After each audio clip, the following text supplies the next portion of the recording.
ئازیزان و خۆشەویستان ئەمڕۆتان شاد و ئەم کاتتان باش خۆشحان جایشتر لەگەڵ ئێوەی ئازیز پێگەکەینەوە من و هاوڕێم ڕەحمان حسێنزادە بۆ پێشکەشکردنی بەرنامەیەکتر لە بەرنامەکانی دیالۆگ لەسەر پرسە گەرمەکان. بە ئاگاداری هەموو ئێوەی ئازیزی بگەێنم کە ئەم بەرنامەیە تەنها لە ڕێگەی یوتیوبەوە بڵاوە بێتەوە. ئەرێک بچێشن کاتی بەرنامەکەیە دواتر لە ڕێگای خۆتانەوە لە سۆشیال میدیا لینکی ئەم بەرنامەیە پەخش بکەن. ئەم کاتە باش ڕەحمان وێدەوارم ڕۆژێکی باشت بوو بێت تا ئێستا و تەندروستیت باش بێت. زۆر سپاس، زۆر مەمنون، وەدارم تۆش ڕۆژێکی باشت تێپەڕان دەبێت و سڵاویشم هەیە بۆ بینەران و بیسەرانی بەرنامەکەمان. بەڵێ ئازیزان، ئەم بەرنامەیە وەک لە پێشترا ڕامانگەیاندوو سەبارەت بە لووتکەی شەنگ هەیە یاخود لووتکەی ڕێکخراوی یا کۆبوونەوەی لووتکەی ڕێکخراوی شەنگهای کە ڕێکخراوێکە نزیک بە 20 ساڵ لەمەوبەر دروست بووە. ئەم ساڵی 2025 کۆنگرەکەی خۆی یاخود لووتکەکەی خۆی لە شاری لە چین لە شاری جیان بەست و ئەم کۆبوونەوەیەکی ناواز بەراورد لەگەڵ کۆبوونەوەکانی ڕابردووی ئەم ڕێکخراوە. ئەوەی کە تایە وەکو داتا وەکو ڕقەمەتوانین بیژمێرینەوەیە کە ژمارەی بەشداربووان زۆر زیاتر بوو لە جاران جێگەل لە هەر دە ئەندامەکەی ئەم ڕێکخراوە ژمارەیەکی زۆری تر سەرجەم 23 دەوڵەت لەم کۆبوونەوەی لووتکەی شەنگهای بەشداریان کرد. زیاتر لە دە ڕێکخراوی جیهانی و ئیقلیمی ناوچەیی بەشداریان کرد کە یەکیشیان دیارە ڕێکخراوی بڵین نوێنەری ڕێکخراوی ئەسکرتێریشی ڕێکخراوی نەتەوەیە گرتوەکان بوو لە کۆبوونەوە بەشداری کرد. کۆمەڵێک پێشنیار و خیتاب و دیسکۆرسی هەبوو کە لە چاو ڕابردووە جیاواز بوو و وەک ئەوەی کە ئەکرێ لێ بخوێنینەوە ئەوەیە کە وەک پەیامەکەی خۆشیان لە کۆنگرەکەیە یاخود لە لووتکەکەیە ڕایانگەیاند کە دنیا پێویستی بە دنیایەکی یا ڕۆیشتن بەرەو دنیایەکی چەند قوتبی هەیە، نەگەیان دنیایکی دوو قوتبی وەک چایناڵێ و هەروە ئیدانەیەکی زۆر ئاشکرا و ڕوونی ملهوڕی غەرب و بە تایبەتی ئەمریکای تیا بەرجەستە بوو و ئەو شتەشی کە بە بڕوای من جۆرێک ناوازە و جیاواز بوو کۆتایی لووتکەکە بوو کە دوای ئەوە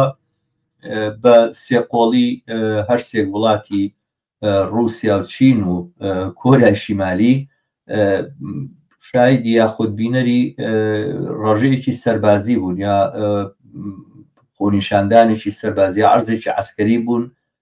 کە گەلێک چەکی تازە و پێشکەوتووی چینی تیا نیشاندرا و عەرزکرا. ئەمانە هەمووی کۆمەڵێک فاکتن یاخود کۆمەڵێک دیمەنن کە ڕاستەوخۆ ئەمانتوانی لەم کۆبوونەوە هەر کەسێک کە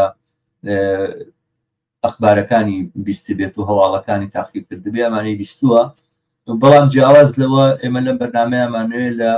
ناوەرۆک و یاخود ماهیەتی تەواوی ئەم ئاڵوگۆڕانە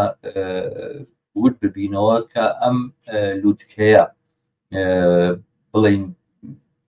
پێشنیارێکە یاخود ئەوەی کە ئەتوانین وەکو نیشانەکانی بیبینین ئەوەی کە چ ئاڵوگۆڕی خەڵکە لە ڕیزبەندەکانی دنیا ڕوئەداوە دنیای ئێمە بەرەو کوێچێ و ئایا ئەو پەیامانەی کە چین و هاوکارەکانی تایبەت بەشداریکردنی هیندستان لەم کۆبوونەوەکە زۆر تایبەت بوو. کۆبوونەوەی ڕابردوو لە ئەستانە بۆ نمونە مودی یاخود ڕئیسی سەرۆکوەزیرانی هیندستان بەشداری تیان نەکردوە تیان نەبوو، بەڵام ئەم چارە لەوێ بوو بە ئامادەیەکی بەرجەستەی هەبوو لەم کۆبوونەوەیە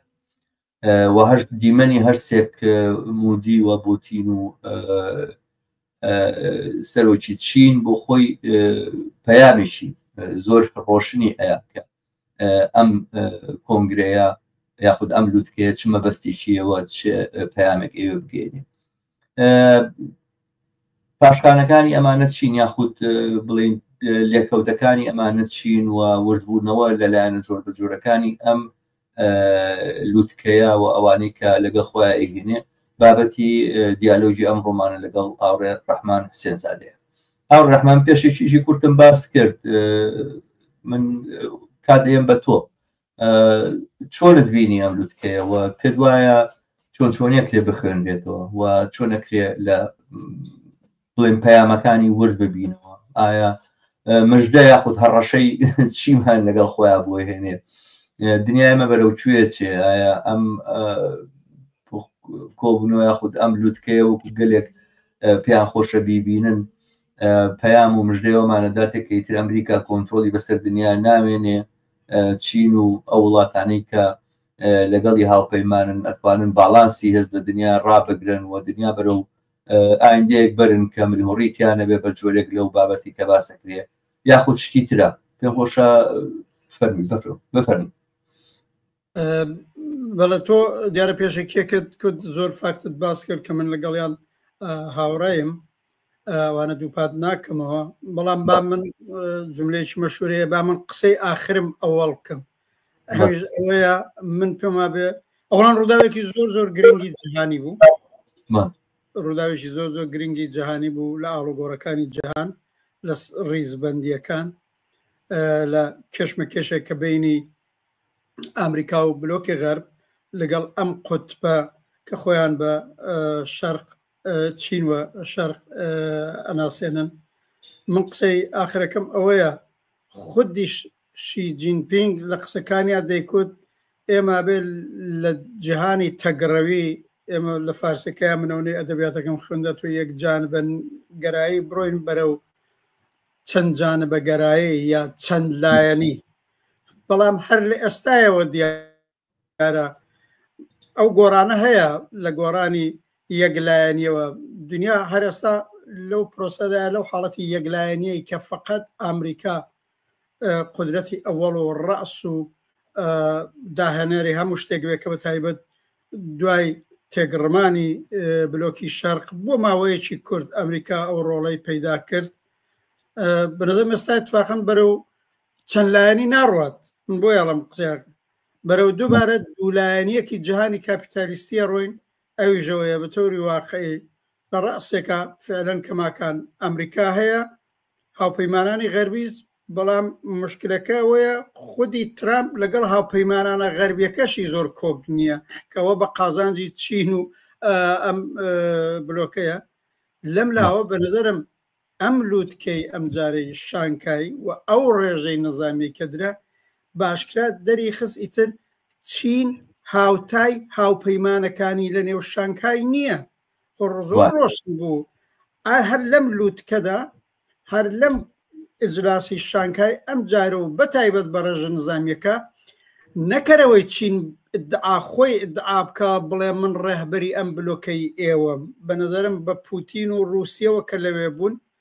لەگەڵ ئەو بیز وڵاتەی دیکەی کە لەوێ بوون دەیان ئەندامی شانکاین و دەدوازەیەکشیان میوان بوون حتا هند کە ئەندامە لەوێنە بە هندەوە کە بۆ خۆی قدرەتێکی گەورەی ئەڵان اقتصادی و جەمعیەتی دنیاە هەموو لێ بوون یعنی قبولیان بوو کە شی جینپینگ و چین ڕەهبەریان قوتبی ئەوەڵیان دەرنەتیجە تەواوی تۆ گفتارەکانی شی جینپینگ تەمەشاکەی کە تەواو ئاراستەی ئەمریکا و غەربیە کرد ئەو دقیقەن وەک قوتبێکی مقابل بەرابەر بە ئەمریکا و ترامپ دەرکەوت ئەوەی باسیەوەی کرد ئێمە لە لێواری سڵح یا شەڕین ئێمە لە بەرابەری ئەوەیدان لە ئێمە چین هەتاوەی دەکوت ئیتر کەس بەری پێشڕەوی چینی پێناگیرێ لە بەرا چین ئەو شوێنەیە لە بەرابەر ملهوڕیدا ئیتر سەردانانەوێنن نەیدەکوت شانکای نەیدەکوت کولی بلوکەکەمە و من پێم وابێ ڕەوتی ڕووداوەکانی جەهانی بەرەو ئەومانە بە هەرچی زیاتر لە دنیای کاپیتالیستی ئێستادا کە شەڕە لەسەر ڕابەری شەڕە لەسەر هێژمەنی کێشەی ئەسلی ئەکەوێ کەوتۆت هەر ئێستا کەوتۆتە بینی ئەمریکا و چین دیارە چین بلۆکێک نمایەندەگیەکە ئەمریکاش بلۆکێک نمایەندەگەکە لەم بینشدا هێزی بینابینیش هەنوانە بەڵام کێشەکە بینی ئەم دوو قوتبەیە قوتبی چین و قوتبی ئەمریکا شاید ساڵەکانی داهاتوو هەم بەلحازی ئەم ڕقابەتە اقتصادیەی کە هەیەە ئەڵانیت لە ڕقابەتی اقتصادی دەرچووە ڕقابەتی سیاسی پیدا کردووە وەڵانەوە ڕقابەتی نظامیشە دواتر ڕەنگە لە دامی قسەکانمانە بە کۆنکرێتی بچینە سەر ئەو ڕێژە نظامیە ئەو ڕێژە نظامیە بۆ خۆی پەیامی نظامی گەورە و پەیامی سیاسی گەورەی بۆ دنیای ئەمڕۆ پێبوو من با لێرەشدا بڵم ئایا مژدەیەکمان پێدا ئەم کێشمەکێشە ڕەنگە ئەو پەیامە بدا کە بەر بە ملهوڕیەکانی یەکلایەنێ ئەمریکا دەگیرێت بەڵام من و تۆش ئەزانین بەداخەوە ئەم ڕقابەتە ئەمپریالیستیە ئەم کێشمەکێشە ئەمپریالیستیە ڕەنگە لەمپەر بۆ یەکتری دروستکەن و بۆ معنایە لە وەزعی لەوەی ملهوڕێک لە دنیا بۆ خۆی گۆپاڵێکی بەدەستەوە بێ بیکوتێ بەسەر هەر کەسێکتا باشتر بێ بەڵام بۆ بەرەی کرێکار و زەحمەتکێش و بەشەریەت لە دنیا نەچین ئەو مژدەی ئازادی بەخشیەی پێیە و ڕزگارکەریەی پێیە لەو خراپتر نا قوتبی ئەمریکا پێەتی من پێم وابێ ڕووداوێکی گەورە بوو بەرحاڵ ئەوەی ئەڵانیتر دنیا ئەیبینێ چین وەکو سۆپەر پاوەرێک سۆپەر قودرەتێک تەواوەن دەرکەوت هاوپەیمانانی بۆی بەڕسمێت دەناسن بە نەزرم ترامپیش لەوێنە پەیامەکەی وەرگرت و هەر بەو کاردانەوە کورتەی کە بووی تێوە ئێوە دژمنی لەگەڵ ئەمریکا ئەکەن و ڕاستە و خۆش ختا بە شین جینپینگ قسەی کرد و بە قەولی خۆی تەعارفیشی کە سڵاوی گەیاند بۆ ئەوانی دیکە بە نەزەرم ئەوە بوو من ئەگەر ئیجازە بدێ لەسەر و فەکتەنە یەک دوو خاڵ زیاد کەم مهمە بە نەزەرم حزوری ئەم جارەی هند زۆر زۆر مهم بوو ئەڵبەتە ئەبێ و احتیاتە بکەین هند لە بینی بلۆکی ئەمریکا و بلۆکی چین ئەتوانێت ناوەسان بکە بۆیە وای کرد ئەو تعرفانەی کە ئەمریکا و ترامپ لەسەر هێند داینەوە پاڵی پێوەنا بەرەولای چین بگەڕێتوێنی ئەو سیاسەتە تەهاجومیە کە لەباری اقتصادی و تعرفەوە بگرتووە حتایتر لەباری نظامیشەوە بە نظرم هەڕەشەکانی نظامی ئەمریکاش کە گرتوێتی بە تایبەت لە خاوەرمیانە کارێکی کرد یعنی خزمەتی گەورەی بەشی جینپینگ کرد بە نظرم ترامپ خزمەتێکی گرۆر گەورەی بە چین وەشی جینپینگ کرد کە قدرەتێکی وەک هند کە جەمعیەتەکەی لە خودی چین زیاترە قدرەتێکی گەورەی ئابووری ئاسیا و جیهانیشە هاتە ئێوێنە بە نظرم ئەمە مهم بوو وتارەکانیشی جینپینگ بۆ خۆی کورت بوون بەڵام پڕمەعنا بوون ئەوە لە عین حاڵە ئەو ڕێژە نەزامیێش ئیترەوە بۆ خۆی معنایەکی دیکەی بوو دواتر فرسەت وەچینە سەری زۆر باشە بەرحاڵ من بەڵام هاوڕ ڕەحمان نەزانم کە زۆر وترا لەسەرەوەی کە چاینە خەریکە یاخۆشی جینپین ئەوێت بە جۆرێک ئەم پەیامە بداکەیت لێمە لە ئەمریکای قبوڵ ناکەین بەڵام زۆر لەوە چێت کە خوێندنەوەی تر بۆ ئەم بابەتە ئەوەیە کە چین خەریکت بە جۆرێک داکۆچی و دیفاع لە خۆیەکە لای مجموعەیەک مەسائل هەیە لە ڕووی اقتصادی و ئابووریەوە کە ئێمە ناکرێت فەرامۆشی بکەین من نەزانم کە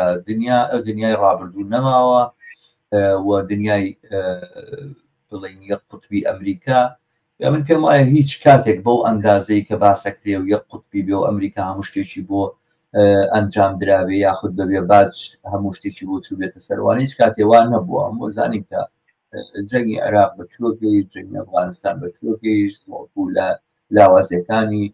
ئەمریکا پێش 7 ئۆکتۆبەر لە خۆرهەڵاتی ناوەڕاستە دیار و ئاشکرا بوو ئەوەی کە رووسیا سەرباری هەموو هەڕەشە و بڕەشەکانی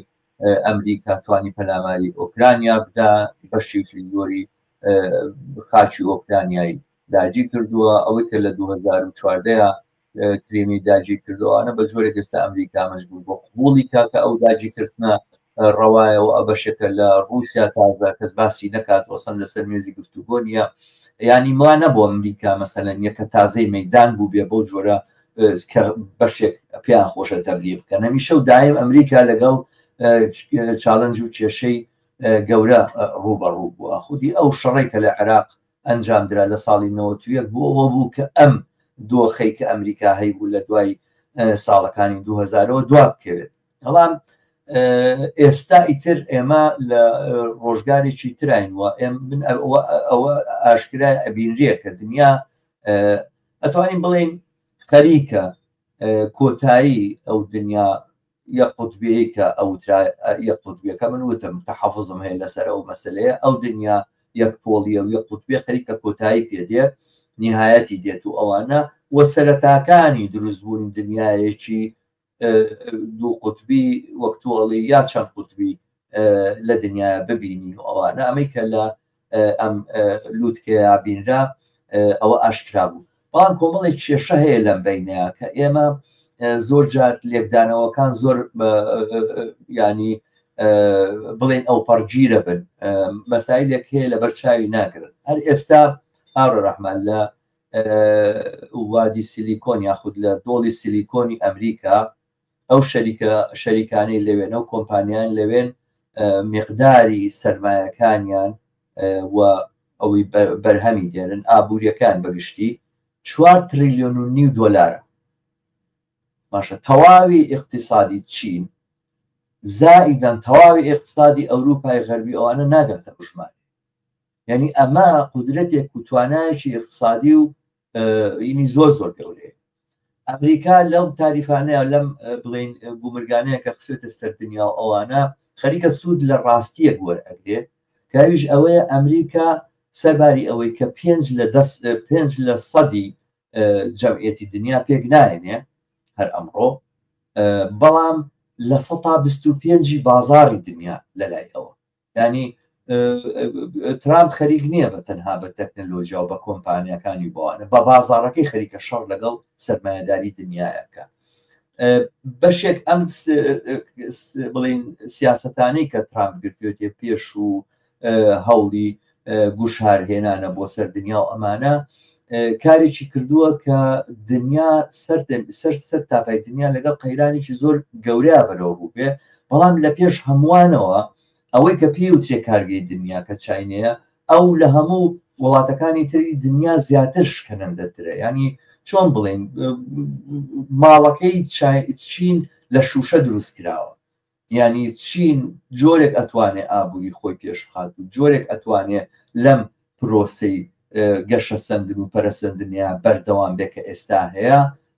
بەوەی کە ئەمنیەت و ئاسایش لە دنیاە بەرقەرار بێت بە جۆرێک تێکچوونی ئەم دۆخی کە ئێستا لە دنیاە هەیە یاخود ئەو گوشار و فشارانەی ئەکرێ شەڕ نەک بە تەنها شەڕی سەربازی شەڕی اقتصادیش بە جۆرێک زەرەری و زیانی گەورە لە چینەدا ئەمانە ئەو ڕاستیانن کە بە من ئەڵێ سەرباری هەموو تەبلیغاتێکە ئەکرێ لایەزال ئێمە لەگەڵ ئەوەیە بەرەو ڕوو نین کە ئەم باڵانسەی دنیا بە یەکجاری کۆتایی پێبێت و ئاڵوگۆڕی بەسەرات بەڵام من کۆمەڵێک شت ئەبینم عادەتەن لە پەیوەندی بینی دەوڵەتەکانە یاخود لە سیاسەتی دەولیە کە وەختی قسە لەسەر سیاسەتی دەوڵەتیە پێ ئەوانە میتۆدی لێکدانەوە هی کارشناسەکان هی بڵێن ئەوانەی کە بڵێن ئەکسپێرتن لە بوارێ و بەشێکیش تەنانەت هەندێک جار هی خەڵکی چەپ و خەڵکانێکە لە ڕوانگەی مارکسیانەشەوە ئەیانوێ لێکدانەوەکان بکەن زۆرتر ئەکتەری ڕاستەقینە لەم پەیوەندێنە دەوڵەتەکانە بەس دەوڵەتەکانە بینن خەڵک و جەماوەرەکەی و ئەوەی خەڵک چی ئەڵێت و چی ئەکات و چه هەڵوێستێکی بێت ومانە لەم حساباتانەیە لە بەرچاو ناگیرێ مەبەستمەوەیە بۆ نمونەگەر بێنە سەر سیاسەتی دەرەوەی ئەمریکا زۆرتر ئەوەی کە ئێستا ترامپ ئەیکا بە پەیامی بەشێکی بۆژوازی ئەمریکا ئەزانن کە ڕاستە خۆی لە خۆیە بەڵام باسی ئەوە ناکرێت کە گوشاری خەڵک و جەماوەری ئەمریکا لەسەر دام و دەستگای سیاسی ئەمریکا و ئەو ناڕزاییە قوڵەی کە هەبوو کە مەسەلەن بۆ نمونە لە بێرنی ساندەرزدا ڕەنگیدایەوە ڕێگەی خۆشکرد بۆی کەوا ترامپ بێتە سەرکار یعنی ئەوەی کە ئێستا ڕۆژگاری پەیوەندیەکانی دنیا بە پەنجۆرەی لێ هاتووە بەشێک ڕۆڵی چینی کارگەری تایە وە لەم ڕەوتەشا بەرەوە پێش لەم ڕەوتەیە کە ئەچێتە پێشەوە نەک بەوەی کە تەنها ڕەتکردنەوەی شەڕ و جەنگ و ئەمانە خودی بەرامبەرچەی کارگەر و زەحمە چێژ لە هەر وڵاتەیە لەگەڵ بۆژوازی خۆیان ڕۆڵێکی گەورەی ئەبێ ئەمە یەک دووەم کە باس لە مەسەلەی شەڕ و ئەواناکرێت من هاوڕای تۆ ئەم دۆخەی کە ئێستا لە دنیا هەیە ئێمە بەرەو شەڕێکی زۆر قورس ئەبا یەکەم شەڕی بۆژوازی سەرمایه‌داران لەگەڵ خەڵکی کارگەر و زەحمەتکێشە، زەختێنان و فشارهێنانی زۆرتر بۆ خەڵکی کارگەر و زەحمەتکێش. دووەم شەڕی سەرمایه‌داران لەگەڵ یەکەکە بچینە بچێشێتە شەڕی نەوەوی و شەڕی ئەتۆمی، هیچ دوور نییە ئەمە. بەڵام یەکەمی شەڕیان زۆر بە بڕوای من ئەستەمتر و ترسناکترە. من هەر بە نمونەیەک باس دەکەم و ئەوانە دوایی تر فرسە دەدەم چونکە تۆزێک باسەکەم درێژ کردەوە. ڕۆژگارێک من لەگەڵ مدیرەکەمان لەسەر کار باسی وەزعی چین و ئەوە کراکە چین چۆن پێشکەوتۆ ئەوانە باسی بڵێن ئەم ڤێژنە تازەی هینی کرد بڵێن ئەنتەرنێت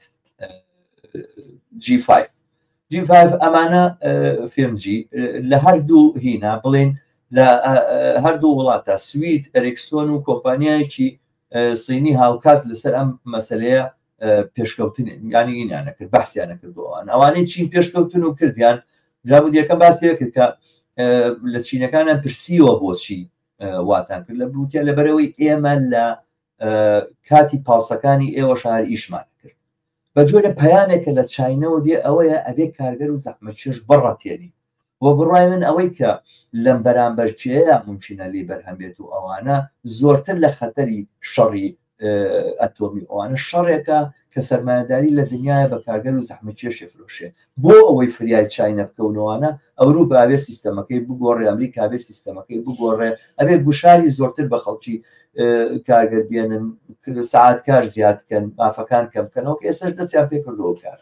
بەڵێ دەست خۆش بێ ئەم تیکەی ئاخری باسەکەت هێناتە جێگایەکی باش کە من زۆر بەدڵما منی لەمەوە ئیدامێدەم ئەویش ئەوەیە خودی منتووە بابزانم 4-5 مانگ لەوە پێش بوو هەر لەسەر ئەوزاعی جیهانی و ئەوانە قسەمان کرد باسی قوتب بەندیەکانمان کرد پێما بێ هەردووکمان و من بەش بە حاڵی خۆم خۆش دەزانی بەنووسینیش ئەوە باس کردووە وەختێ باسی ئەم سەف بەندیانەی جیهانیە کرێ وەختێ ئەم قوتب بەندیە جیهانیانە کرێ زۆرتر حتا زۆرە لە مارکسیست و چەپەکانیش فەورەن فقط لە قوتبەندی بینی دەوڵەتە کاپیتالیستیەکان یا قودرەتە کاپیتالیستیەکان و دەوڵەتان لەگەڵ یەکتریەوە باسێکین بە تایبەت بۆ ساڵانێکی زۆر 70-80 ساڵ ئەوەی چەندین دەها دوو قوتبی شەرق و غەرب بوو بلۆکی شەرق بلۆکی غەرب وەختە دنیا چ ئارایشێکی هەیە دوو بلۆکە دوو قوتبە دوو قودرەتە خۆ بۆ بلۆکی شەرق ڕوخە منی اتفاقا ئام تیکەی ئاخری قسەی تۆیە خۆ دەزانی هەم بەنووسین هەم زۆر بە مەطلەبیش بەڕاستی نووسیمە بە نظام دوو قوتبی بنەڕەتی لە کۆمەڵگای بەشەریە دوو قوتبی لەم دەورەی ئێمە دوو قوتبی سەرمایه‌دار کارگەرە اتفاقا شەڕی ئەسلی کە تۆش قسەی ئاخرەکەت ئەوە بوو کە لەگەڵی هاوڕێم و بەش بە حاڵی خۆم هەمیشە تێکن شەڕی ئەسلی هەرم قودرەتە کاپیتالیستیانە هەرم قودرەتە سەرمایه‌دارە بە قودرەتە گەورەکانیان و بە دەوڵەتانیان و لە نێو دەوڵەتانی خۆیانیان لە چێبەرچێ جەهانی و منتەقەیەکانشە ئەساسی شەڕەکە ڕووی لە چینی کرێکار و ئینسانی کارگەر و ئینسانی کارکونە ئەوەی سەرمایە بەرهەمدێنێ سەرمایە چۆن بەرهەمدێ عاقبەت و هەر فقط بە پوڵەکە نییە هەر بە کەرەستەکان نییە عاقبەت هێزی کاریگەر و هێزی فعالەیە کێوێ حتا لەم دنیای تەکنۆلۆژیدا لەم دنیای ڕۆبۆتەکانە عاقبەت بێ هێزی کاری ئینسانی ناڕوا بە پێشەوە بەحاڵ هەر شکڵێکی پیدا کرد لە قەدیمەوە بۆ تا ئێستا حتا کێشەی مەسەلەن هەر ئێستایەتە بە ڕۆشنی ئەمریکا چین ئەساسەن ئەگەر بنەڕەتی کێشەکە لەسەر ئابووریە لەسەر اقتصادا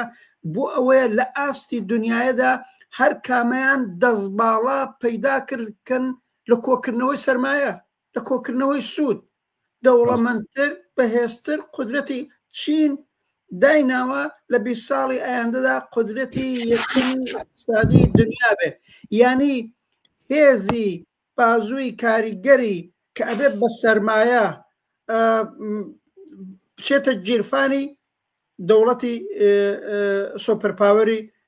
چین ئەمریکا شەروا بووە کێشەکانی کولی بەحسی ئەمپریالیزم و کارتێلەکان و ئیترەوە ڕانواردی بەحسی جەنبەی نەزەری تئۆریک بۆ مەعنا نەبین ئەوەیە منیش پێم وابێ ئەساسی کێشەکە ئەوەیە و ئەم کێشەیە عاقبەت لە نێو بلوکبەندیە اقتصادیەکانی سەرمایه‌داریشە خۆی نیشانەدا لە نێو دەوڵەتەکانە لە نێو بلوکەکانە هەر کەس ئێوە سامی زیاتری بێ ئەوەی قەدیمتر لە دەورەی شەڕی جیهانی ئەوەڵ یا شەڕی جیهانی دووەمەیاوت منتەقە نفوس تەعین من ئەڵان زۆر عەقیدەم بە کەلیمەی منتەقە نفوس نییە چونکە هەرە خودی ئەو چینەی کاڵی زۆرترین سەرمایه‌گوزاریەکانی لە خودی ئەمریکایە لە ئوروپایە کێشەی هەتا لەسەر سوودەکانیەتی لێرە ئیمکاناتەکەیەتی لێرە مەحدودە لە ئەفریقاشەیەتی لە ئاسیاشەیەتی وەختی ئەڵین سەرمایه‌داری گلۆبالە سەرمایه‌داری گلۆبالی تر سەرمایە ڕووی کردوتە هەموو جێ وانە وا بوو بلۆکی شەرقی مەسەنە 10 ساڵ دوای شەڕی جیهانی دووەم معلوم بوو وڵاتانێکی مختلف ئەساسەنەوە سەرمایه‌داری دەوڵەتین سەر بە بلۆکی شەرقن دیار بوو خودی عێراقی ئێوە نمونەیەکی بوو ئێرانی ئێمە تحتی فەزای بلۆکی غەرب بوو عێراق لای ئێوە لە بلۆکی ئەساسەن شەرقا بوو ئێستا وا نەماوە ئەم سەرمایه‌داری گلۆبال هەموو مەرزانەی تێک شکاندووە باس لەسەر ئەوەیە کام قودرەت کام دەوڵەت دەست باڵا پەیداکە لە چنینەوەی سوود و کێشەکانیشان لێرەوە دەست پێەکە ئەوە دەدەنەسە منیش پێم وابێ اتفاقان ئەم ڕەوتەی ئەڕواتە پێشێ ئەم کێبەرچێ و کێشەی بینی قوتبە گەورەکانی کاپیتالیستی و دەوڵەتان لە پێشە شەڕێکە لە دژی کرێکاری هەر خودی ئەو کۆمەڵگایانە تۆ تەمەشای واقعان شەڕی 3 ساڵەی ئۆکراینکە باجی ئەو شەڕە لە دوو تەرەف واقعان کام چینی کۆمەڵگای یا ڕووسیا کرد کام تەبقە کام چین زیاتر باجەکەی داوە لەوەی هێز چۆتە نێو ئەرتەشەکەی بکوژرێ بە ئەسیر وەربگیرێ لەوەی لە کارخانە بێت تەولید بکە تەولیدی جەنگی بکە یا تەولیدی غەیرە جەنگی بکە واقعەتەکەوێ باجی شەڕی 3 ساڵەی ئەمپریالیستی کە تەرەفێکی ناتۆ و زلێنسکی و تەرەفێکیشی ناسیۆنالیزمی عەزەمەت تەڵەب و پوتین و پشتیوانی هەرم چینوانە هەر خودیوە تەبقەی سەرمایەدارەکەی رووسیا ئۆکراین بەنظرم قازانجی لێ دیوە حتا ئەگەر من ئەڵان زۆر اقتصاددان نیم بچم ئامار و ئەرقام بێن دەنەچم با منیش ئەو تاکیدە بکەم شەڕی ئەسری لەگەڵ چینی کرێکار لەگەڵ خەڵکی بەژمێنە لە خەڵکی کارکن بەڵام ڕنگدانەوەیەکشی لە ڕقابەتی بینی دەوڵەتەکانی سەرمایه‌داری و قوتبەکانی سەرمایه‌داری ئەمە یەک نکتەیەک با لەسەر ملهوڕیەک لایەنەی ئەمریکا من بۆ 12 ساڵێک بە ڕسمیەت هێناسم ئەمریکا بوو بە یەککە تاز بەڵام هەر وەختە خۆت دەزانی ئێمە بزوتنەوەی بووە مامۆل ئەمە شکەنەندەیە ئەویژەوەیە وەختێ شوڕەوی ڕووخا لە ساڵی 1992 لە 89 دەستی پێکەڕە 89 میلادیەوە ڕووخا واقعاً تا 2003 ئەمریکا تاست هەم هێرشی کرد بۆ ئەفغانستان لە 2002 هەم لە 2003 هێرش کرد بۆ ئەفغانستان بۆ عێراق پێش هێرشەکان بەڵێ لەو 19 ساڵەیە گۆپاڵ بەدەستی یەکەمی دنیا بوو چۆن مثلا هەر نمونەی شەر بۆ عێراقی بابە حەسەن ڕانەوەستا لەسەرەوەی گویا شۆڕای ئەمنیەتی سازمانی ملل بۆی تاییدکە ئەسەن کاری نەبوو فەرموو لەگەڵ تۆنی بلەر و بریتانیا و خۆیان 120,000 نیرویان کۆ کردو و هێنیان و شەڕەکەیان کرد و تازە من و تۆ ئەگە تۆش لە بیرت بێ لە دیالۆگێکا کە بینی جۆرج بوش و تۆنی بلەر میکرۆفۆنەکانیان دانەخرا و دەرکەوت هەر وەکو نۆکەری خۆی قسەی لەگەڵ تۆنی بلەرەکە جۆرج بوشی کوڕ ئەوە بکەی ئەوە نەکەی هاستا گاڵتەی پێکرد ئەوەختە دەرکەوت وەکو سکانداڵێکی لێهات بەڵێ ئەوەختە پێش شەڕەکە ناد هەر ساڵێک دوای شەڕ لە عێراق تووشی نەکسە هاتن یان بۆ ئەفغانستان ئەسەن فقط کاری بە شۆڕای ئەمنیەتوانە نەبوو خۆیان نەیانوت لەبیر ماوەختە جۆرج بوشی کوڕ ئەو کارانەکە دەوێت احتیاط بردن بۆ سازمان ملل و شوڕای ئەمنیەت و ئەوان ڕازی کە ئەوانە نییە وە لەگەڵ ناتۆ چوون بۆ ئەفغانستان لەگەڵ بریتانیا شاتن بۆێرە بەڵام لە دوای 2003 و عێراق داگیرکرا و شاید بە ساڵێک دوای ئەوە و لە ئاخرەکانی پۆل بریمرە معلوم بوو تووشی سەرەولێژی هاتن هەم لە ئەفغانستان تووشی سەرەولێژی هاتن هەم لە عێراق تووشی سەرەولێژی هاتن منیش پێم وایە لە وەختەوەی تر ئەو ملهوڕیەکە لایەنەی ئەمریکا نەما بەتایبەت دوو اتفاقی مهمی گەورەی جیهانی کەوت یەک رووسیا بوژاوە رووسیا بەلحاظی هەم حتا بەلحاظی اقتصادیش و بەتایبەت بەلحاظی نظامی بوشا و قدرەتی هاتەوە مەیدان چینیش کەیتر بەلحاظی اقتصادی تر بە لێشە و هاتە مەیدان بەنظام ئەم دوو ڕووداوە ڕوویدا ئەم مناسباتی شکەنەندە لە بینی ئەم قوتبانەدا بەوجودە بگەڕێنەوە سەر ئەو بەشەی خودی چین بەلحازی اقتصادی تووشی مشکل ئەبێ لەم کێبەرکێوانە من زۆر متەخەسسانە ناتوانم لە بابەتەوە ئێساری نظرکەم شاید حتا تۆ باشتر ئەو فاکتانە دیوە بەڵام ئەوش ئەوەیە ئەم ئەوزاعە ئەم کێشە هەر ئەم شەڕی تەعرفەی کە ئێستا ترامپ دایمەزرانەوە خۆ معلومە هەم خودی ئەمریکای لە نێو خۆی تووشی مشکل کردووە هەم بە نظرم قوتبەکانی دیکەی کاپیتالیستیشی تووشی مشکل کردووە ئەم سەف بەندیانەشی بە دەرەجەیە تێکداوە ئێمە پیاڵین پەیامەدی بۆ خودی نەزمی سەرمایە زیاتر بێت کە گۆشێکی لەمەدا خۆی نیشاندا یەک هۆ هێندێک بۆ قدرەتی اقتصادیە بۆ قدرەتە جەمعیەتیە بەرەی غەرب بەجێبێڵێ بچێ لە جەیەکی دیکە ڕابوەستە نازانم تاکەی ئیدامەیە بێ ئەمە زەربێکی کوشەندەیە بۆ ئەمپریالیزمی ئەمریکا و هەر نازانم تۆ دوێنێ و ئەمڕۆ لە نێو سەنای ئەمریکا لە نێو خودی کۆنگرا بە تایبەت دموکراتەکانی تر بە ئینوە ئەم شانکای و انتخابی ئێستای هێند بەرە و ئەو بەریان بەنێوی کۆتایی سیاسەتی شکست خواردووی ترامپ نێویە بەنەڵان زەختێکی زۆریان خستە سەری ئەمە لەو بابەتەوە بەڵام یەکسەت هەیە منیش بما بێ بحرانایەکی گەورە توانێت لە چشمندازا بێ هەر لە دڵیان بحرانە شایە نیگەرانی شەڕەیە با من یەکشت بڵم چین شەڕخواز نییە تۆ شارەیە کرد بوو چین بە قازانجی نیە نەگەوەی گوایە زۆر سیستمێکی متەرەخیترە چین بە قدرەتێکی اقتصادی هەیەتی بەهێزی کاری هەرزانێک هەیەتی بە شێوەکارێکە هەیەتی ئەچێ لە کولی ئەفریقا لەگەڵ 50 کشوەری جۆرێک سەرمایە گوزاریەکە بەبێ کێشا بەبێ شەڕ ئەو جۆرە ببێ لەشکر کێشان بە شێوەی خۆی ئەیکاکە ئەوەی بە قازانجە ئەوەی بە خز دەریەوەی تۆڵێ ئارامشێکی جەهانی دنیا ئارامتر بێ بەڵام شتێکی تریش هەیە چین ئێستا لەم بلوتکەیە بەڕوونی باسی ئەوەکە کە ئەڵێ بە قیەمەکان و بەهاکان و ئەو ئیتیفاقاتانەی کە لە دنیاە بوومانە ئەوەی کە ئەمریکا خۆی منظەمەی تیجاری بڵین ڕێکخراوی بازرگانی جیهانی کۆمەڵێک قیەمی هەیە کۆمەڵێک بڕیاری هەیەوانە با ئەو بڕیارانە جێبەجێ بێ ئەساسەن لە هەموو کە زیاتر ئەوەی کە سوودی لە ئەم شێوازە لە ڕێخستنی ئابووری لە دنیای وەرگتووە لە ماوەی 20 ساڵ 20 ساڵی ڕابردووە چین بووە یعنی ئەوە حەقیقەکە ئینکار ناکرێت چین نیگەرانی ئەوەیە کە ئەمە تێک بچێ وەگەرەمە تێک بچێنە بەبوو من بۆ باسی ئەفریقیاکی لە ئەفریقیا ئاوری ڕەحمانەوە کە خەڵک نازانێت ئەم باسانە کەمتر ئەکرێت لەسەر چین و ئەوانە وەکو بڵێن چۆن بڵێ زۆر بە بێگونا حوڵبێەوەی و ئەوانە سەیری چینەکە مەڵام چینە چێتە وڵاتێکەوە بۆ نمونە لە کینیا بڵێن خێڵی شەمەندەفەری داناوە لە کینیا هێڵی شەمەندەفەری داناوە من برادێکم کە چۆتەوە لەوێ بینیوێتی لە کینیا خۆی ئەڵێ نەک ئەوەی کە بڵێن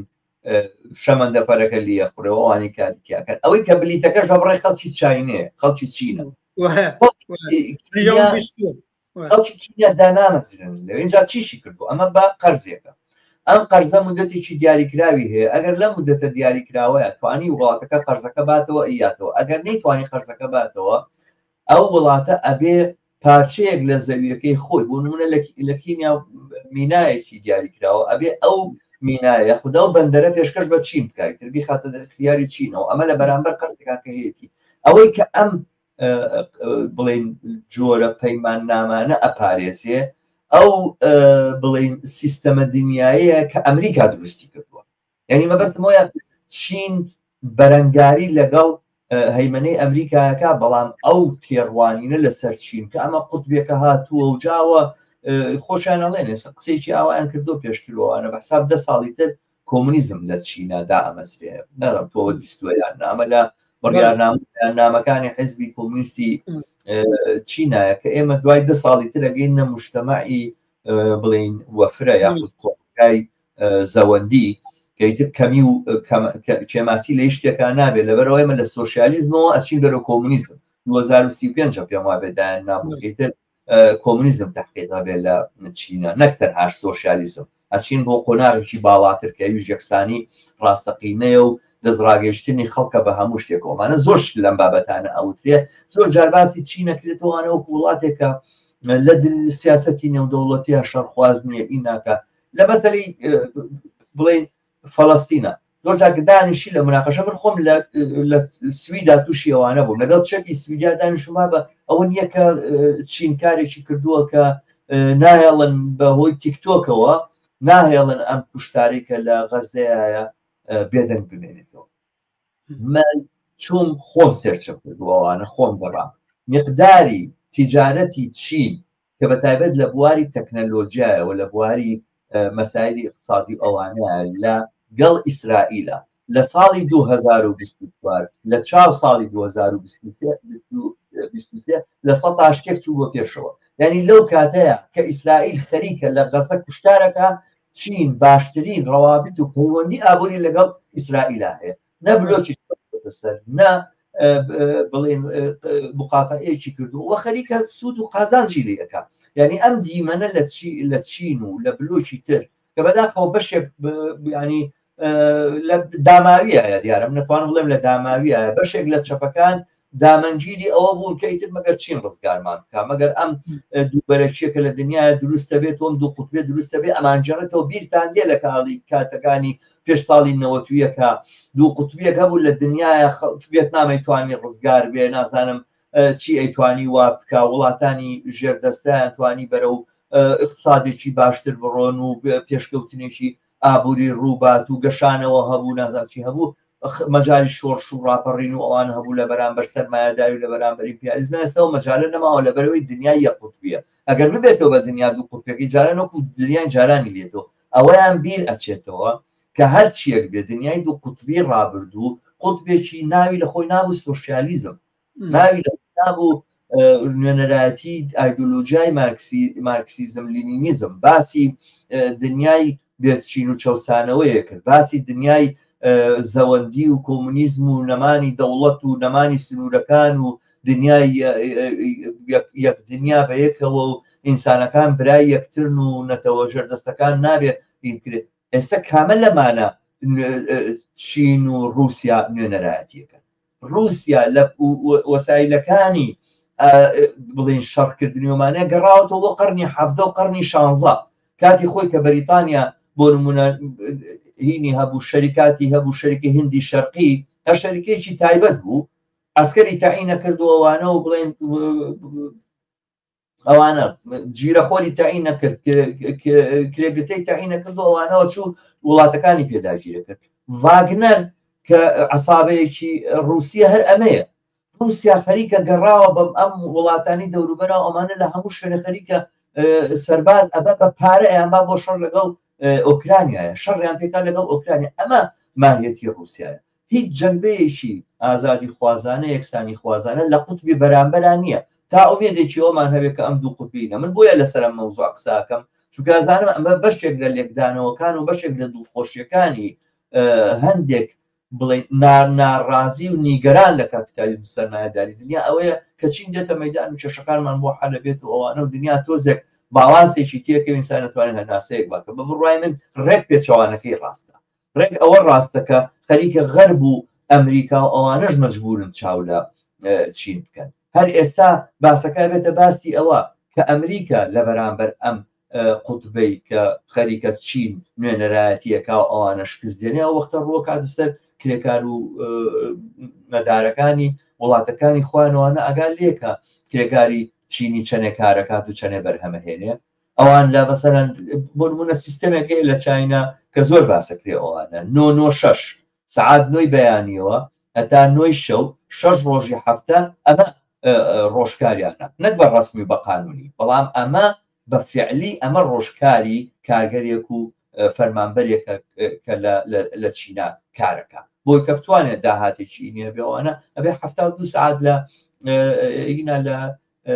هەفتەیە ئیش بکە ئەمە ئەوە ئەو ژیانەیە کە خەریکرد بەسەر ئێمە فەرزەکەن ئەم کە باسم کردوتم مدیرەکەم لەسەر ئیش باسیەوەی کرد کە هینەکە ئەو چین ئاواکات و ئەوانە ئێمە لە پاسەکانیشا ئیشمان کردووە یاخود لە ئەو وەختی ئیسراحەتەکانی کە ئێوە ئیسراحەتان وەرەگرت ئێمە ئیشمانە کرد بۆی ئێمە پێشکەوتین لەوێ وتم ڕەنگە هەروە نەبێ پێویستی بەوەیە سویدیش سیستەمێکی سیاسی وەکو چینی هەبێت چونکە تۆ ناتوانانی خەڵک مەجبورکەی لە ئیسراحەتەکانیشە کارکە ئەگەر مەجای ناڕزایی اعترازی هەبێت. ئێستا لە چینە باوەڕبوون بە ماوسیتۆم، باوەڕبوون بە ئایدۆلۆژیای ماوسیتۆم خەتەرترین تۆمەتە بێتە پاڵ کەسێک. زۆر کەسن لە زیندانە لەبەر کاتەوە کە پێیان ئەڵێن لایەنگری ماون و لایەنگری تیۆریەکانی ماون و دیفاع لە کۆمونیزمەکەن و ئەوانە. ئەمە حەقیقەتێکە کە لە چینا ڕوئەدا. دیارە ئەمەژە بێت لە وڵاتانی ئەوروپا بێ. ئەوروپا ڕێگایەکی کە دۆزیوێتەوە ئەوە ئەم ڕاسیزمە و ئەم پەلاماردانەیە بۆ سەر مافە مەدەنیەکان کە دەستی بۆ بردەوە. بڕای من خەتەرەکەی لێرەیە ئەبینمەوە ئەم بەرامبەرشیە ئەمە ئەبێت لەم بۆعدەوە بیخوێنینەوە، نەک هەر باسی ئەوەی کە شەڕ و پێکدادانەوەوانە. بەشێک من کۆمنتێک بوو لەسەرەوەی کە چین بڵین لە درێژەی ئەو کۆمنتایە کە چین بە بێتاوان و ئەوانە لە قەڵەمەندی ئەم شتانم پێویست بوو باسیکەم فەرموو. من ئەوە بڵێم بەنظەم هیچ پێشڕەویەکی چین قوتبی چین وەکو قوتبێکی ئەمپریالیستی بەنظرم پێشڕەوی چینی کرێکاری خودی چین یا چینی کرێکاری منتەقەکە یا چینی کرێکاری جیهان یا ئازادی خوازی نییە. تازە واقعان وایە بە ئێستانتاجەکانی بلۆکی شەرقی و چین و ئەوانە ئەوەی بۆ زاهریش بێ لە بلۆکی غەربیانەوە مافی بەشەر و حقوقی بەشەروانە خۆلەوێنە معنایەکی نییە. ساعتی کار و حەق دەستی لە خوارەوەی چین زۆر زۆر مەشهورە. ئەسەن بەشێک لەوەی اقتصادی چین ئاوایلەکەەوە بەدەلەوەی هێزێکی زەبەلاحی کاری هەرزانی هەیە. منی وەک نموناڵم شرکت بووە کۆمپانی بووە لە کانەداوە هەستاوە ڕفێقی من لەوێ کاری کردووە هەستاوە چوە بۆ چین بە کاریگەرەکانی لە کانەدا کوتویانە ئێمە بۆیە بێنێوێنە چین لەوێنە ساعتی $1 دەین بەڵام ئێمە لێرە مەجبورین ساعتی $20 بدەین بێەوە $90 فەرقێتی. ئەمە ئەوەیە دەنچە منزومێ ئەگەر لە ڕوانگەی چینی کرێکار و خەڵکی بەژمەی نەتەوە تەمەشای ئەم کەشمەکەشانەی بینی چین ئەمریکا و خۆتبەکان بکەی هەروەک لە بەشی تراوتمان بەنظەم شەڕی ئەسڵی ئەوان اتفاقان لە دژی کرێکاری هەرنێ و خۆی وڵاتەکەی خۆیان و منتەقەکە و لە هەچ کە سەرمایە گوزاری تیا بکەن. دەنچە من بۆیە چینیش قوتبێکی ئەمپریالیستیە بە شێوەی خۆی بە سیستمی خۆی ئەڵان نیمە دەوڵەتی نیمە خصوصی زۆرتر دەوڵەتی بەرحاڵ و حزبیش ڕاستەکەی دەوڵەتیش نییە. حزبیش خەریکە ئیداری جامعەکە کار باتە پێشەوە وایە سەرمایە گوزاریەکانیشی لە ئەفریقا و هەموو نەزڵ و زۆرێکی زۆر گەورەی تایە. یەکشتی هەیە عقبەت تەکنۆلۆژیە بە قەوری تۆ شەمە نەفەر دامەزرێنێ کارخانەجات دامەزرێنێ دەقەن ئەم هێزە گەورەی هێزی کاری چین خۆ هەمووی لە جغرافیای چینە ناحەوێتەوە بێ لە وڵاتانی دیکە کاریان بۆ پەیدا بکە. کێشەی قوتبە ئەمپریالیستەکان کێشەی قوتبە کاپیتالیستەکان هەر لەم سەردەمەدا بەنظرم هیچ پێشڕەوێکی بۆ چینی کرێکاری جانیتیان یە بەتایبەت فەرقی هەیە لەگەڵ بلۆکی شەرق و غەربی قەدیمتر بلۆک غێرە ئەو جەنبانەی کە تۆوتەدا قبەت بلۆکی سۆسیالیستی پێش شۆڕەوی پێشەڕی جیهانی ئەوڵ کە بە تایبەت هێشتا کوونە ئاسارەکانی دەولەی لێنینوانە ئاساریان مابوو ئەو کردەوە و ئەو جەهەتە و ئەو سیاسەتە ڕۆشنانە غێرزەوەی دوای شەڕی جیهانی دووەم فاشیزمێکیان شکستدا بوو. خودی شکستدانی ئەو فاشیزمە مەسەلەیەکی مهم بوو. فاشیزمی هیتلێری و دەستکەوتایەکی بوو. غێرەزەوە خودی عقبەت ئەو سەردەمانە پێش لەو قەرنی بیست قەرنی ئەوەی استقلال تەڵەبی بوو ژێر چەتری ئیستعمارەکان هاتنە دەرەوە بوو دەرەجەیەک حتا ئەو جنبشە ملیانەی کە ئێستا هەمووی کۆنەپەرستیە هەمووی ئرتجاعیە ئەبینی ئەو وەختە لە زۆر جێگا خودی و جنبشە ملیانە لایەنی تەرەقی خوازانەی بوو دەرنەچە نی بەشێکیشی ڕەبتی بۆ بوو هەلو مەرجەکە زۆر زۆر گۆڕاوە. منی پێم وابێ لە کارکردی اقتصادی لە کارکردی سیاسی و ئەڵانی تردەوەدە چین خەریکە واردی کارکردی نظامیژە بێ بەم ڕێژە نظامیە گەر فرسەت بوو کورتێک لە بابەتەوە قسە بکەین بەنظرم هیچی لە قازانجی نەچینی کرێکاری چینە نەدەچینی کرێکاری جیهانیە. 10 ساڵی تر لە خودی چینە سیستمەکان بەرەو کوێ چێ چونکی مەسەلەن ئەوە هەیە تۆ تەماشای 20 ساڵەوە پێشی چینەکەی 20 ساڵەوە پێش فەقر زیاتر بوو لە خودی چینە بێ ئیمکاناتی زیاتر بوو لە چینە عقبەت بە کولی ئەم پێشڕەوی سەرمایەدارانەی کە کردوێتی خۆ کارێکی کردووە دەرەجەیەک لە ئەوەی تەمینی معیشەتی پێڵێن تەمینی معیشەتێک بێ بۆ خودی کارگەر و شەهروەندی چینی زیاتر لە 10 ساڵەوە پێش تەمین بێ ڕەنگە لە 10 ساڵی داهاتووشە بەم ئەگەر بۆی بچێتە پێشێ ئەگەر ئەم پێشڕەوی ئەم قدرەتی اقتصادی بۆ بچێتە پێشێ ڕەنگە بازاهلو مەرجێکی باشتر بڕەخسێنێ و نێوشی بنێ کۆمۆنیزم بەڵام پێم وابێ ئەو ساختاری ئێمای بینین ئەو سیستمی ئێمە بینین ئەو زوڵم و زۆرەی ئێمای بینین ئەو سیستەمەی کە ئێمە بینین نەبوونی ئازادی سیاسەکان کە لەوێ بینین ئەوە زۆر دوورە لە کۆمۆنیزم و ئدعایەکی پوچە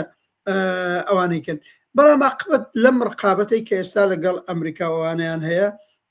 جەنبەیەکی وەیە ڕەنگە بەری یەکی تازی بلۆکی ئەمریکا و غەرب بگرێ بەتایبەت ئەمەی ترامپ ئێستایکە بەهر نسبەت لە کێشمە کێشی یەکترا بەری ملهوڕی یەکتری بگرن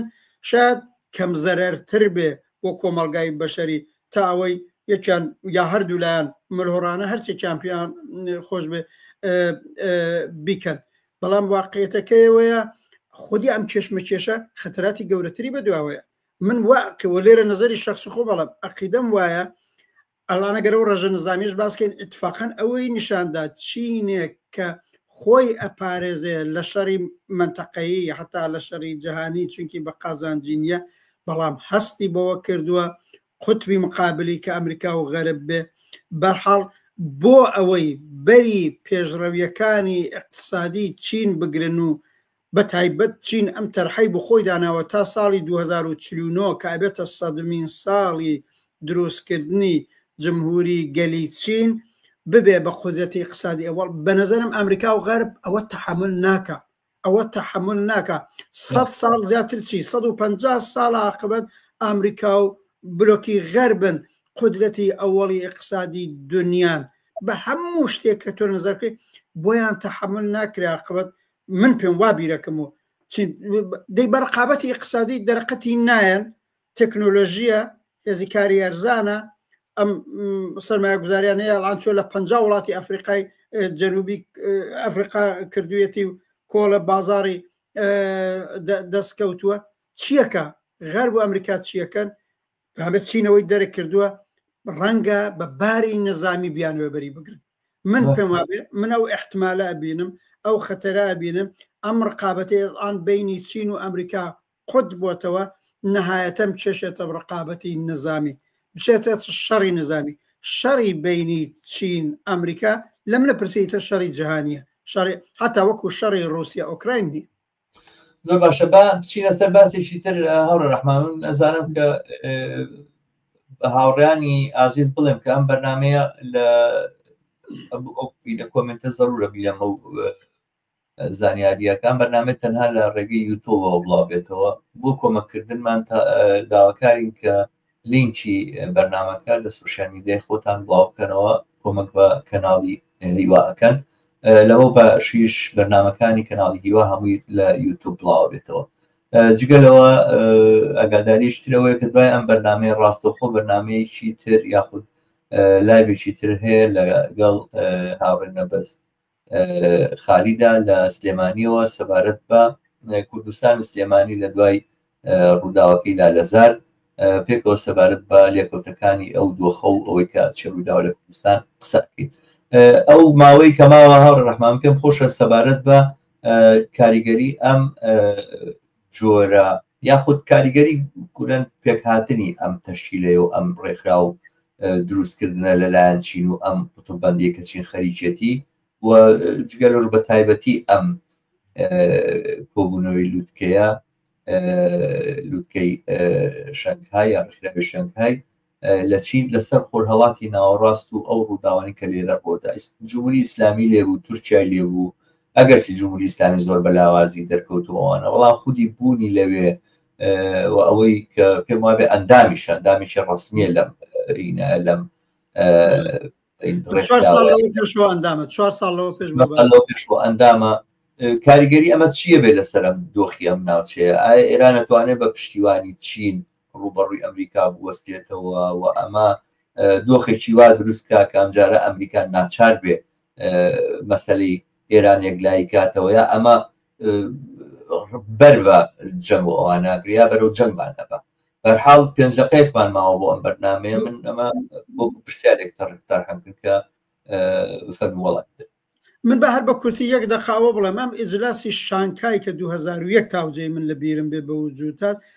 لە ئەوڵۆ بە نظری خۆیان 5-6 وڵات بوون دەستیان پێکرد هەر لە ئەوڵۆ چین و رووسیا بوون ئەزانم بە قەول خۆیان وەکو ئێتلافێکی ئەمنیەتی دروستیان کرد بەڵام دوایی چۆ بواری اقتصادی ئەڵانیتر بواری سیاسی لەم نەپرسی بەم ڕژە نظامی ئەم ساڵەکەی کە چین بەرگوزاری کرد و خودی ئاوا زۆر معماری شدەش چەسپاند بوویان بە 80 ساڵی کۆتایی شەڕ لەگەڵ ژاپۆن و یا شکستدانی ژاپۆنەوە هاتۆتە بە بواری نظامیش ئەوە لەو بابەتەوە وڵاتانی دیکەی پێ زیاد بووە بەم تاوجێی بینی سەر جمهوری ئیسلامی لەوێ بوو 4 ساڵەوە پێشەوە ئەندامیشە خودی جمهوری ئیسلامی زۆری ئومێد پێبەستووە بە قەولی خامنەی ئەوان نگاه بە شەرقیان هەیە یعنی ئومێدی ئەسلیان لە کێشمەکێشە جەهانی و منتەقەیەکانە بە پشتیوانی وەرگرتن لە چین و رووسیا بەڵام تەجربەی تا ئێستا نیشانەدا ئەوە جمهوری ئیسلامی نییە لە چین یا لە رووسیا ئیسفاداکە زۆرتر ئەوە چین و رووسیان واقعێتەکەوێت لە کارتی جمهوری ئیسلامی ئیسفاداکەن لە باری دیپلۆماسی و ڕسەتی ئەوەی پێڵەن سازمانی ملەر و ئەوانە خۆ زۆر جار ئەوە بووە چین یا رووسیا بەری بازە قەتنامەیەک بازە بڕیارێک لە دژی جمهوری ئیسلامیان زۆر جار نەبووە مواردێکی زۆر زۆر مەحدود بووە یا پرتەوبۆڵیان کردووە دەنا مەسەلەن لە دەورەی بەرجام و پێش بەرجام لە دەورەی ئۆباما هەموو ئەو تەحریمە اقتصادیە گەورانەی کە ئەو کات دەوڵەتی ئۆباما خستە سەر جمهوری ئیسلامی و جمهوری ئیسلامی مەجبور کرد بێتە پای بەرجام هەمووی بە تەئیدی چین و رووسیا کراوە هیچ چین و رووسیا ئەوختە بە کۆمەکی جمهوری ئیسلامی نهادن هەر ئێستا قەرارە ئەوەی پێڵەن مکانیزمی ماشە یا سنەبەک بگەڕێتەوە دقیقەن ئەو تەحریمانە ئەگێڕێتەوە دەیوان وسراوە ئەو قەراردادە لە بەرجامە ئێستا ئەگەر حتا یەک وڵات داوا بکە ئەو سنەبەکە بگەڕێتەوە بەقەکانی تر حەقی بتۆیان نییە ئەڵان چین و رووسیا تازەی ترین بۆ یەکانە ئەوڵان هەر لەم دانیشتنەی ئەمجاردا جمهوری ئیسلامی لەوێ بوو ئەندامیش بوو زۆر لاوەکی بوو مەسەلەن حتا وەکو ئەوەی پێڵەن ئیمەیج ڕۆژی ئەوەڵی خودی ڕێی جمهوری ئیسلامی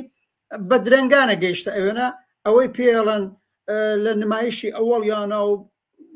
ئەکسگرتنیان و ئیمەیجێک لە نەکەدا لەوەدا حزوری نەبووە هەر ئەو شەوە داوەتی شامیشی جینپینگ بوون هەمووی ئەمسەرانی ئەم وڵاتانە هەو لەوێنە نەبووە دوایی بەحسەکە ئەوەیە خۆیان جمهوری ئیسلامی وای تەوجیهەکەن چونکی لەوێنەوە مەشروباتی ئەلکۆلی سەرفەکرا ڕێی جمهوری ئێمە نەویستوە بەعضێک گوتیان دای بابە ئەوەی مالزیش و ئەوەی کیش خۆیان بە مسلمان زان و مەشروبی ئەلکۆلیش ناخۆن و لەوێنە یعنی مەزوریان جێگایەکی حاشیەیی بوو حتا با من ئەوە بڵێم لەو ڕێژە نظامیە دروستە لە سەفی پێشەوە شی جینپینگ پوتین وەکیم ئیلجونگە چیاوەی کورەی شمالی بوون بەڵام سەرانی بیزوڵاتەکەی دیکەش بە دوایانە بوون و جملە پزیشکانی بوو ئەڵان بۆتە باز لەنێو خودی بەشێک لە ڕۆژنامەکانی مەخالفی تونندڕەوەکانی دەوڵەتی پزیشکیان ئەڵەن بۆ ڕێی جمهوری ئێمە لە سەفی خوارەوە بوو یعنی مەزور لەوەش ئەمانە چی نیشانەدا مەزور هەرباری فاکتیەکەی نییە نیشانیەدا جمهوری ئیسلامی لەوێ بوو بەڵام نەخشێکی لاوەکی بوو چونکی ناو قودرەتی اقتصادی ئێستا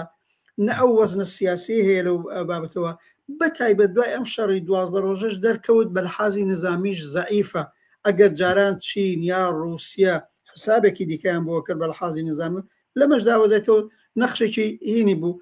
ئێستا لەم کێشانەی کە جمهوری ئیسلامی لەگەڵی ڕوبەڕوە لەگەڵ ئەمریکا و ئیسرائیلوانە چین و رووسیا ویا حتا من شانکای چەندە بتوانن کۆمەکی بکەن فقط لە سەطحی دیپلۆماتیک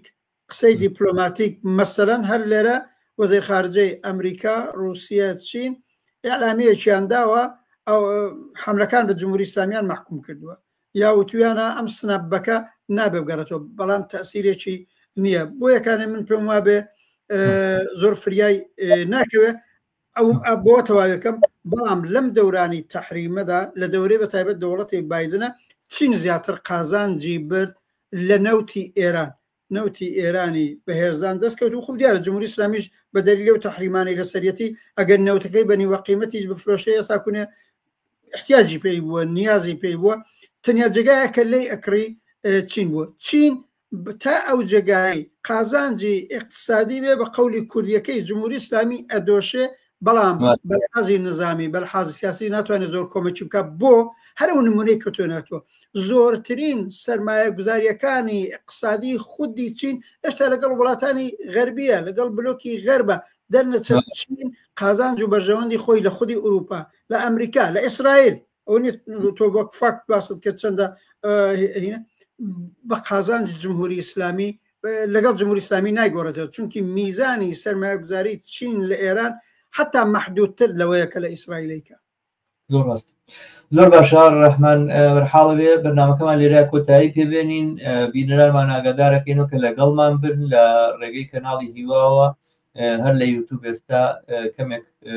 چەند دەقەیتر لەگەڵ هاوڕێ نەبەس خالید بەرنامەیەکی لایڤی ترمانە بێت زۆر زۆر سپاس بۆ ماندووبوون دەزانم زۆر ماندووی کە شەمانە ڕەحمان لەگەڵەوەشا وەخت دائنێ لە بەرنامەی داهاتووە یەکتر ببین بەرنامەکانشمان کردووە بە 2 هەفتە جارێ یاخود کاتێکە پێویست کاتوانە بەرحاڵ بینەکان ئەوەش بزانن زۆر زۆر سپاس جاریشتر زۆر سپاس لێرەشەوە سڵاو بۆ نەبەس خالید ئەگەر هات بۆ بەرنامەکە دوو گلەیش بێ لای هاتوێتەوە بۆ سوێد دەنگی نەکردووە حتممە گوێ لێ بێ باشە زۆر سپاس کاتیش خۆش